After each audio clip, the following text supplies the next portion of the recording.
ফাকুৱাৰ দিনা বাৰু ঘৰত কোনোবা বহি থাকিব পাৰে নেকি নোৱাৰে ন ময়ো কিন্তু একদম নোৱাৰো আৰু দেখিছে নাই একদম বেয়া কাপোৰযোৰ উলিয়াই লৈ পিন্ধি লৈছো মানে এযোৰ নষ্ট হৈ গ'লেও একো নহয় আৰু নষ্টটো হ'বই কাৰণ এতিয়া যে ওলাইছো আবেলিলৈকে আৰু ঘৰলৈ নাহো একেবাৰে গোসাই ফুৰাব সেইবোৰ কৰি খাই বৈহে ঘৰলৈ আহিম গতিকে ব'লক এতিয়া মানে দেৰিয়ে হৈ গৈছে মোৰ তথাপিতো ব'লক দেৰি হ'লেও যাওঁ আৰু ৰৈ আছে মোৰ কাৰণে ইহঁতবোৰ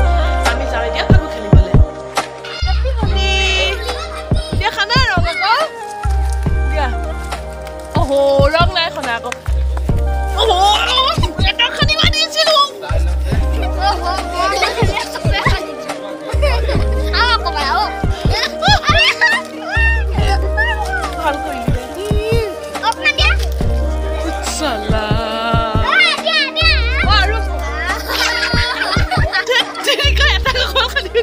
এই যে দৌৰা-দৌৰিবোৰ নাথাকিলে কিন্তু ফাকুৱাৰ আনন্দই নাথাকিব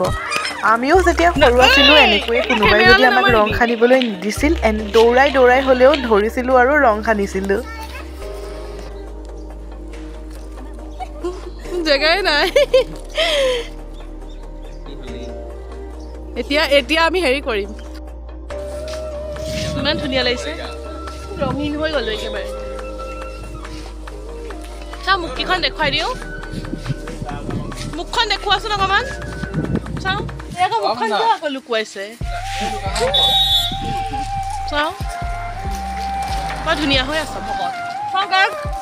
মুখখন চবৰে দেখুৱাই দিছোঁ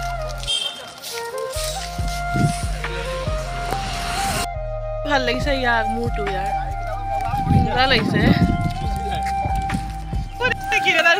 দেখিছেনে ইহঁতক কোনোবাই স্প্ৰে মাৰি গ'ল মোক কিন্তু মাৰিব নোৱাৰিলে ফাকুৱা যিহেতু ফাকুৰে খেলিব লাগে আৰু আজিকালিহে এইবোৰ কিবা মেজেণ্টি নে কি এইবোৰ ওলাইছে সেইবোৰ কিন্তু মই কাকো সানিব নিদিওঁ আৰু মই নিজেও নাসানো ফাকুৱাৰ দিনা ৰং সানিটো ভালেই লাগে তাতোতকৈও বেছি ভাল লাগে এই পৰিৱেশটো গাঁৱৰ নামঘৰৰ যে গোসাই উলিয়াই আৰু সকলোৱে সেৱা কৰে খুব ভাল লাগে আমিও এতিয়া যাম আৰু আমিও নাম গাম গোটেই গাঁও ঘূৰিম আজি গোসাই ফুৰাম ইমান যে ভাল লাগে নহয় চাওকচোন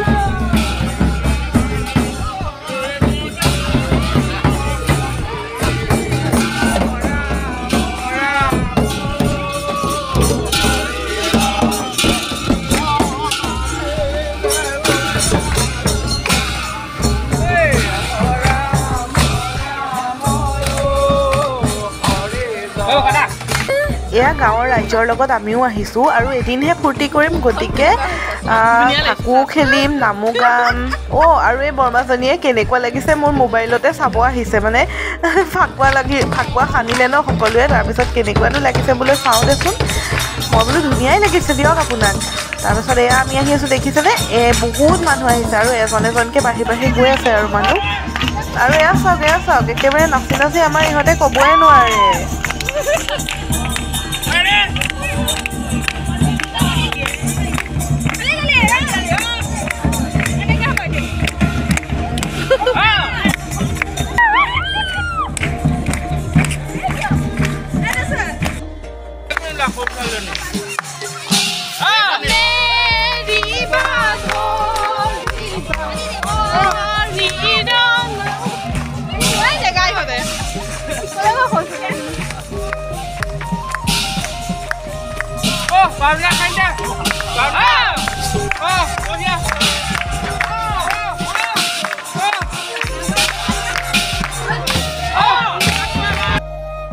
আজিৰ দিনটোত আমাৰ গাঁৱৰ ডেকা বুঢ়া মহিলা পুৰুষ ল'ৰা ছোৱালী সকলোৱে মিলি বহুত ফূৰ্তি কৰিলে কিন্তু আৰু আপোনালোকক এটা ভাল লগা দৃশ্য দেখাওঁ চাওকচোন এই যে দবাটো কোবাইছে ফাকুবোৰ দবাটোৰ ওপৰত ছটিয়াই ইমান ভাল লাগিছে চাওকচোন মানে মোৰ মানে বহুত সময় এইখিনিকে চাই থাকিলোঁ এইখিনিকে ভিডিঅ' কৰি থাকিলোঁ ইমান ভাল লাগিছে ন ফাকুবোৰ উৰি যাওঁতে বাকী আজি ভিডিঅ'টো আৰু দীঘলীয়া কৰি নাথাকোঁ আৰু আপোনালোকে যদি ভাল পাইছে লাইক কমেণ্ট শ্বেয়াৰ কৰাৰ লগতে মোৰ চেনেলটো প্লিজ ছাবস্ক্ৰাইব কৰি দিব